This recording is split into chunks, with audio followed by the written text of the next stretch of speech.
Hola amigos, ¿cómo están? Bienvenidos a una nueva entrevista de RPP en la que hoy, el Día Nacional contra la Trata de Personas, hablaremos acerca de cuáles son las consecuencias que trae este delito a sus víctimas.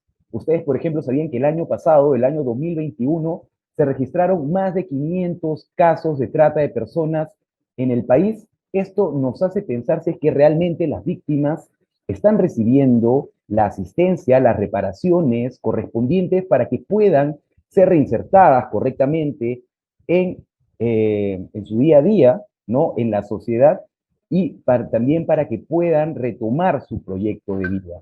Para hablar sobre este tema nos acompaña Mercedes Arce, directora de programas y proyectos de CHS Alternativo. ¿Cómo estás, Mercedes? Muchas gracias por estar aquí. Muchas gracias a ustedes, amigos. Gracias por la oportunidad y a sus órdenes para poder responder preguntas sobre este tema tan importante, pero a la vez también tan preocupante dentro de nuestro país, como es la explotación humana y dentro de ellas la trata de personas. Así es, ¿no? Es una situación muy preocupante. Hemos escuchado las cifras, ¿no? El año pasado, 2021, más de 500 denuncias por casos de trata de personas. ¿Tenemos estadísticas actuales, Mercedes, acerca de este delito para este año, a septiembre del año 2022? ¿Cuáles son las cifras de la trata de personas en el país? Sí, de acuerdo a las estadísticas que nos da el Observatorio de Seguridad Ciudadana del Ministerio del Interior, en el 2021 se han tenido 535 casos. En lo que va del año 2022, solo se han registrado 235 casos, de los cuales el 84% tiene como víctimas a mujeres de entre 18 a 29 años de edad. El 54% de estos casos sigue siendo la explotación sexual, una de las finalidades más recurrentes. La segunda, con el 60%, es el de la explotación laboral. También tenemos dentro de las cifras de que las falsas ofertas de trabajo sigue siendo utilizado como la forma más exitosa de captar a las víctimas, con un 75.9%. Mercedes, Sin ahí cuando embargo, hablamos estas de, cifras, si bien es cierto, son significativas, pero no representan la realidad de este delito, que es lo más preocupante, ¿no? Ujú, claro, Mercedes, ahí cuando hablas de los fines de la trata de personas, mencionas explotación sexual, mencionas explotación laboral. Esas son las grandes finalidades de la trata de personas, ¿no? Sin embargo, no son las únicas. Pero, ¿qué consecuencias traen estos fines a las víctimas después de que son rescatadas por el Estado?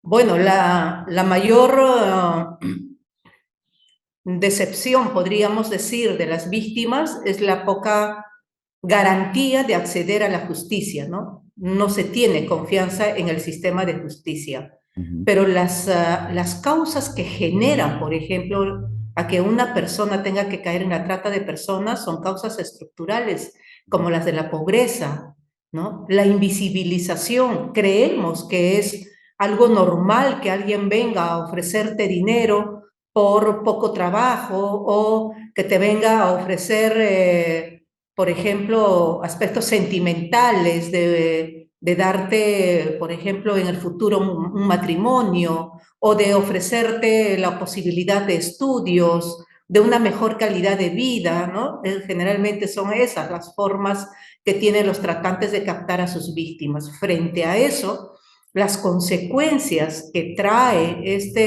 la comisión de este delito de trata de personas son múltiples. Por un lado, afecta a la integridad en la salud, por ejemplo, ¿no? En la salud mental, la imposibilidad de continuar con el trabajo en el sistema educativo, la imposibilidad de poder desarrollarte como persona, por cuanto este flagelo de la humanidad afecta a lo más preciado que tiene un ser humano, que es su dignidad.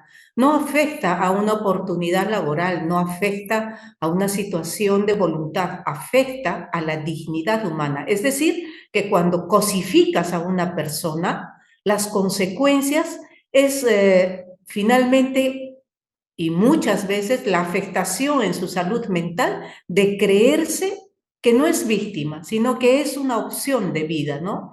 Porque le hacen creer eso. Ujú. Claro, ese tipo de consecuencias de alguna manera hacen que tu percepción de las cosas cambie y se determine un cierto patrón que no necesariamente es el que uno había pensado para su vida desde un inicio, ¿no es así? Teniendo en cuenta esto, ¿qué reparaciones tendrían que recibir las víctimas de trata de personas para reinsertarse adecuadamente en la sociedad y así puedan retomar su proyecto de vida?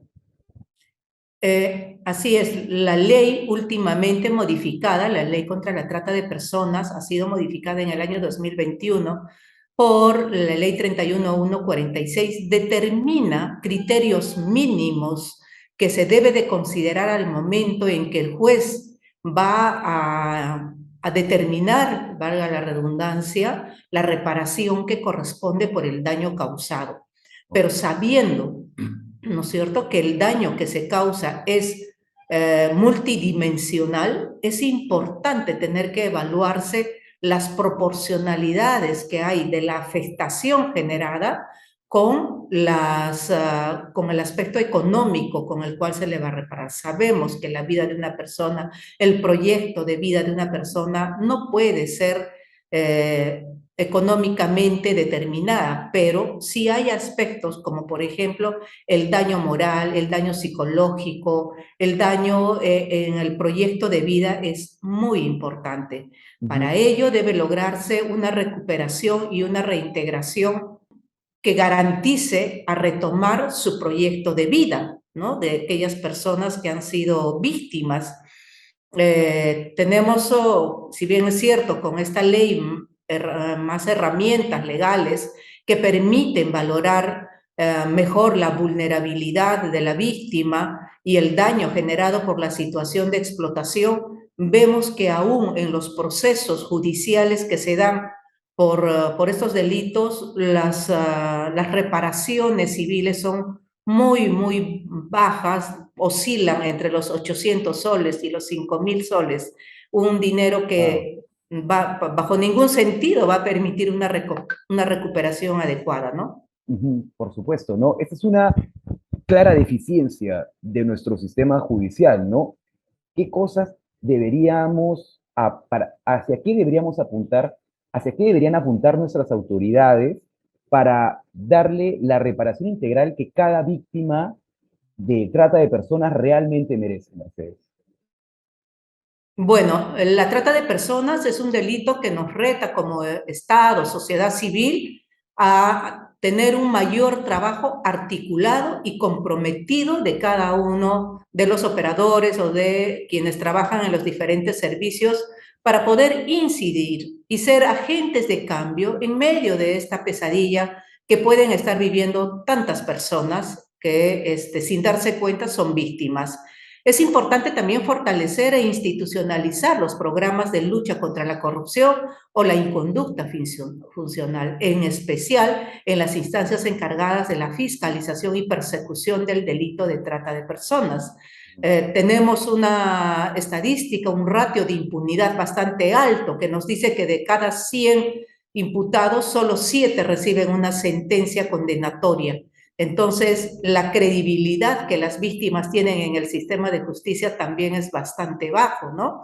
Respecto a la fiscalización del delito, por ejemplo, queda aún pendiente el cumplimiento de roles y funciones de operadores y funcionariado, de poder aplicar el enfoque centrado en las víctimas, cuánta empatía tenemos hacia aquellas personas que son víctimas o simplemente nos dedicamos a enumerar casos y no ver que detrás de cada expediente existe un rostro, existe una persona, existe una familia y una sociedad que está en detrimento. Las limitaciones se identifican en relación a los recursos humanos, al nivel de gobiernos locales, incluso de los mismos gobiernos regionales, ¿no es cierto? Claro. Que nos dicen que debe incrementarse a su vez una asignación de recursos humanos, logísticos y presupuestales adecuados para poder garantizar un servicio de calidad.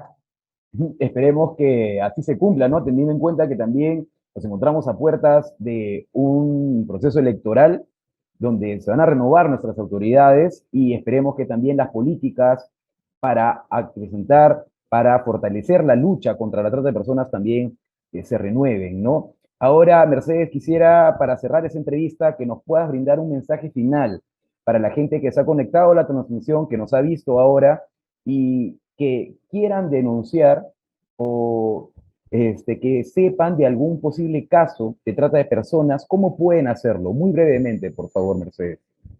Claro que sí, es importante que la sociedad tenga que conocer qué es la trata de personas, cómo se dan estos delitos de explotación humana.